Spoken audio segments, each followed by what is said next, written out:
27 வருஷம் மிஸ்ட்ரியாக இருந்த ஒரு missing boy case finally solve ஆனதுக்கான ரீசன் ஒரு சின்ன மிஸ்டேக்.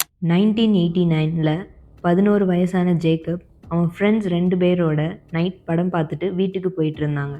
அப்போது மாஸ்க் போட்ட ஒரு ஸ்ட்ரேஞ்சர் சடனாக கன் காமிச்சு கிரவுண்டில் படுக்க சொல்லி ஆர்டர் பண்ணுறான். அந்த மாஸ்க் போட்ட ஸ்ட்ரேஞ்சர் 3 பேர்கிட்டையும் அவங்க ஏஜ் என்னன்னு கேட்டுட்டு ஜேக்கப்பை மட்டும் கிட்னாப் பண்ணிட்டு போயிட்டாங்க. நெக்ஸ்ட் டே போலீஸ், வாலண்டியர்ஸ், மீடியான்னு சேர்ந்து மேசிவாக சர்ச் பண்ணுறாங்க. பட் எந்த க்ளூவும் கிடைக்கல.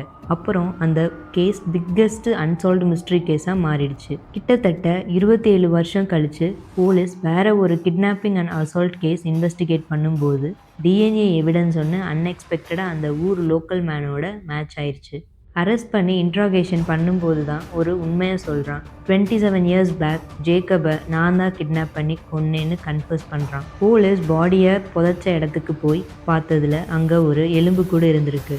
அண்ட் அது ஜேக்கப் தான்னு கன்ஃபார்மும் பண்ணிட்டாங்க. 27 இயர்ஸ் மிஸ்ட்ரி ஒரு கிரிமினல் இன்னொரு க்ரைமில் பண்ண மிஸ்டேக்னால சால்வ் ஆயிடுச்சு.